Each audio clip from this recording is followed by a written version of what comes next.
I hear a lot of talk about what the best leaders do. If you want to be the best leader, you show up this way, you have these behaviors, you do these things. And I was watching Simon Sinek's video about the things that most leaders do. I think he listed 5 things that most leaders do.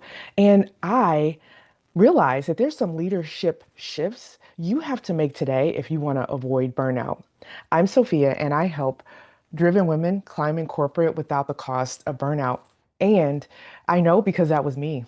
Now, Cynic says that we in leadership, we reward the behavior we want repeated. And he gives this example of how leaders typically reinforce what matters by celebrating actions. He tells a story of he and his coworker who went above and beyond. They put together a pitch. His manager liked it so much they used the pitch for a client. They did not end up getting the client. They actually lost the pitch, but the manager was so impressed by his initiative that he was rewarded because the manager saw initiative in him. Yes, this is a good leadership tactic. If you see your employee do something, we want to reinforce it with positive behavior so that way they repeat it. But what if you apply that to yourself? In corporate, we're praised for working late or over delivering, so we do it more. But what if you started praising yourself for shutting down at 5 p.m. or putting your energy where it truly matters? We're conditioned to reward overwork, perfection, that type of stuff. But what would it look like to reward alignment instead? Like when you do something that feels good, like eating ice cream or a warm cookie. That's my favorite dessert of choice. What's your favorite dessert of choice? If you want, go ahead and put that in the comments because I know as soon as people talk about desserts, they get in their feelings. But when you eat something that feels good, that tastes good, your brain releases dopamine. And this creates like this pleasure sensation. And it signals to your brain, hey, that was good. Let's remember how to do that and do it again. And this process reinforces the behavior, making you more likely to repeat it in the future.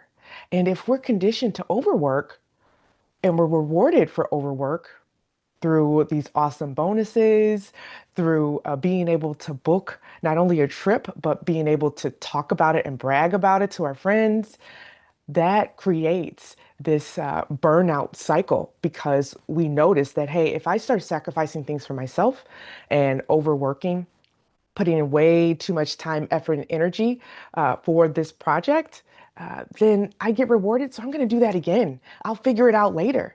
And I don't want you to think about rewarding yourself as like a trophy. Here's Sophia's trophy for being awesome. No, it can be a silent celebration. So for me, at like 9 p.m., for some reason, I get this jolt of energy. I am like a night owl. And what I would do is I would use that energy to crank through emails and, get a lot of stuff done. And of course, when I would show up the next day, I would just over caffeinate and get through it. But what if I rewarded myself by setting aside certain nights that I stay up late and other nights I actually go to bed at a decent hour? Because getting rest allows me to show up as my best self. It allows me to think strategically instead of always being tactical. Hey, who's on first base? Who's on second base?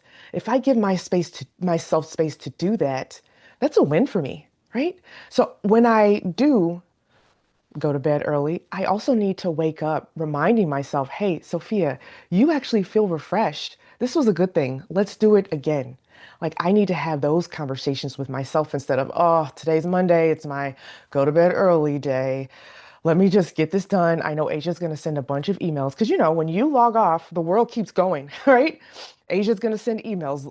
London may have some requests that weren't fulfilled, XYZ. But no, we're going to we're going to reward this positive behavior by speaking positively about it and looking at it from a positive lens. Another thing that he points out is to keep learning. Good leaders continue to learn. And leadership isn't something that you're born into, it's something that's learned and practiced. And when you practice, you learn from your mistakes, you recalibrate. In finance, I can only talk about finance because that's my discipline of choice. But in finance, you look at your past month's performance in comparison to your estimation, and you say, "Man, we fell short here. We could have done better there." And then you create a list of risk and opportunities, and then from then you use that intel or that strategy to build a better next month or a better latest estimate. And the smartest leaders that I coach, they aren't the ones who know the most or know it all, but they recalibrate themselves and they learn other things about themselves along the way. And so I want to encourage you to not be the leader that stops learning about yourself, but use every day as a way to keep studying you. What does that look like? Well, in corporate, if you want to be great at sales or be great as an HR lead, you go to conferences. What are you doing to invest in yourself? Like, have you booked a retreat or a girls' trip, something that energizes you? Have you picked up a new hobby? For me, I love skating. I love roller skating. If I could make some time to learn some new moves or maybe how not to skin my elbow, I don't want to show you what I did. Um, but this way, I keep studying myself and learning myself. And that one example about being a night owl that I gave you, like, I just thought that that's how I'm wired. I didn't realize that instead of staying up every night till 9 p.m., I can give myself permission to pick and choose certain nights to stay up late so that way I'm being true to myself, but give myself space to actually go to sleep early so that way I can recharge. We're so busy knowing everything. When was the last time you stopped to let yourself be a beginner? Honestly, just like I use that example about finance and how in finance you review your past month's performance and you use that to help you gauge the future months. Have you ever taken a minute at the end of the month to look at, hey, where did I shine this month? What energized me? What projects were great that I need to repeat to show up for myself differently? The other thing he points out is leading with empathy. And I want to encourage you to start with yourself. Often, what we do as leaders is we're empathetic. We show empathy. We show the human side of us to our direct reports. Hey, I know that you missed this deliverable. Let's figure out ways that we can learn from it to do better. Or hey, what's going on? Typically you're on it. It doesn't seem like this project is lighting you up. Like we have those conversations, but do you treat yourself with the same compassion that you extend to your team? Or are you operating in absolutes? Let me give you an example. So what I would do for myself is I would negotiate if we had an unrealistic deadline for a deliverable. I would negotiate time for my team. Negotiate extra bandwidth if possible for my team, extra time in the timeline. But for myself, because I needed to pick up the slack, I was a drill sergeant to myself. I would say, "All right, Sophia, we got to get it together. Let's chug this caffeine. Let's make it happen. Let's go, go, go." But what if I gave myself the same kindness that I extended to my team? Man, this guy, wow, he gave us another unrealistic deadline. We're going to do the best we can, and I'm going to show up as my best self, but I need to call it at 9 p.m. I need to get rest. I need to, um, there are other projects that I'm juggling that I need to look at. Why not speak to ourselves this way? Show ourselves empathy. And when you do have a failure or a mistake, instead of saying, I failed because I wasn't perfect, or how could I miss this? It's, man, I learned something valuable and I'm going to course correct for next time. Put things in the comments. What am I missing? What leadership advice or skills do you feel that get like pounded or preached into us that we can use for ourselves if we are leading ourselves differently, right? Because the goal is to lead yourself so powerfully. You lead everyone else powerfully, but lead yourself so powerfully that everything else around you shifts. And in order to do that, we have to learn things differently or unlearn some things. So when you reward the right behaviors and you commit to constant learning, you lead with self-empathy. I mean, everything changes. Power just doesn't come from doing more.